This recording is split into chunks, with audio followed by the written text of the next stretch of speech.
Watch the memes today. GameStop was up 100% earlier this morning pre-market. AMC up 22 as Keith Gill does post about a large, although unconfirmed, position in GME. We'll talk about that, get Jim's take, get the opening bell in about 7 minutes. I would put Dickers against, say, GameStop. Well, you mentioned GameStop. We can come back to it briefly if you want to. It's obviously going to be up a lot. I mean, it's a big position from Roaring Kitty, potentially, 5 million shares? And then another bunch of call options expiring on the 21st of June. Strike price there, $20, 65.7 million worth of them. So, I mean, hey, good work if you can get it, I guess. Yeah, but it's a $14 billion company. Oh, no. Okay, so let's go over that. Yeah. Let's say he sells. Does the commission have a case against him? No. Well, if you look at what he's printing, he's not related at all to the company. No. If he were to say GameStop just has Jensen Huang has dropped into a GameStop and made 5 purchases. He's not an insider. He's not privy to any material information. There's nothing. He's just telling people what he's doing. And then if they say great and they send the stock up and he decides to sell those options with a strike price of 20, it's fine. God bless. Remember, Ryan Cohen did that to Bed Bath. And the government didn't investigate it. I mean, it's about making claims and it's about fomenting a reason to buy. And I don't think that running a picture of his check is anything other than I bought it. That's not. You come on our TV and you say, look, I bought a lot of GameStop, and if it goes up a lot, I might sell. Well, then it goes up a lot, and they sell. I mean, it's legal. We don't like it, but it's legal. And then the halo effect today on names like AMC? Yeah, well, AMC will probably be ready to sell more stock because their balance sheet is still horrible. I know that AMC, now unlike GameStop's business is not great. AMC's business is bad. So I don't think they can avoid a difficult period of their existence without selling some stocks. Converts here. GameStop's now well capitalized, but it doesn't really have a mission. And David, as long as we can download via the Microsoft package, GameStop is really obviated, and that's why it's such a difficult thing to buy it up here. I don't know if Roaring Kitty has presented a fundamental analysis in terms of why he is so bullish. I just don't know. I know the first time through it was much more about the short position and just sort of a feel, maybe, if I can put it that way. Do you not feel completely ridiculous saying Roaring Kitty? Because you seem ridiculous. I thank you. I've gotten over it. I'm now very happy What's to the say name of your dog? Roaring Kitty. My dog is named Scoop. Well, Barking Scoop.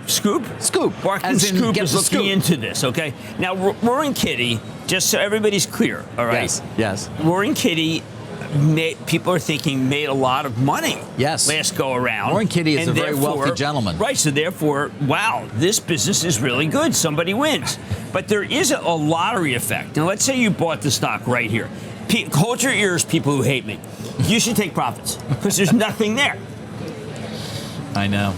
I mean, Ryan Cohen periodically goes to, Good Humor? What does he do that with the ice cream cone? Ryan Cohen, he's running this company now. Yeah, though, right? I'm saying he's running the company, but Carl, there's still, GameStop has a very declining situation. So, I mean, GameStop should be selling more stock so that they can raise more capital, so that they can become something else. Now, I have suggested many different courses of action for them, and they've not necessarily, but not the theme park, by the way, 800,000 acres in New Mexico. But they have been uncommunicative. You don't know what they're going to do with the capital. You do know that they don't have a winning hand. Maybe they're going to drag it out to Grand Theft Auto next year. For once, Jim is right about something, and that is that Keith Gill has done nothing wrong. I've noticed other hosts in the financial media calling for regulators to consider whether or not they should hold Keith accountable, but the thing is, Keith has done absolutely nothing wrong. Much of the financial press will welcome notorious short sellers onto national television, allowing them to make wildly inaccurate, scathing claims about a company, all the while shorting the stock of that company, and no one bats an eye. But an ordinary guy transparently posting a screenshot of his position that he bought with his own money is somehow a cause for concern. Utterly ridiculous. So, I'll give Jim this one. He is right about Keith being innocent. Now, let's talk about GameStop. The company recently raised $933.4 million before commissions and offering expenses, and the company now has roughly $2 billion of cash. GameStop intends to use the capital for general corporate purposes, which may include acquisitions or investments. Now the question is, what specifically will they do with the capital? His post from Larry Ching has me very interested to see what GameStop does with this capital. Larry posted, quote, "Do you remember when Berkshire Hathaway was a textiles company? American Express was an express mail business? Nokia was a pulp mill? Samsung was a grocery trader? Marriott was a root beer stand? Instagram was a check-in app? I don't. Businesses evolve. Other examples?" Considering Larry's connection with GameStop and considering GME's sizable cash position right now, I'm excited to see what the future holds. Ultimately, I want GameStop to survive and reinvent its business model in a meaningful way. For now, I'm just amused by hosts in the financial press being absolutely flabbergasted as to what's going on with GameStop. As individual investors, what we want is simple, and nothing we're advocating for is beyond the realm of reason. Individual investors want a free, fair, and transparent stock market. We want large institutions to be held accountable for their actions. We want individual investors to have access to the same real-time data from exchanges' better private feeds, which is currently only available to the large firms on Wall Street. We want short sale data to be reported in real time. We want an end to excessive amounts of failures to deliver, and we want entities who fail to deliver on their obligations to be held accountable. We want an end to payment for order flow due to the insane conflicts of interest it creates. There's a reason why so many other countries have already banned it. We want the exchanges to be not-for-profit utilities as they once were. The exchanges becoming for-profit ventures has created so many conflicts of interest at the expense of individual investors.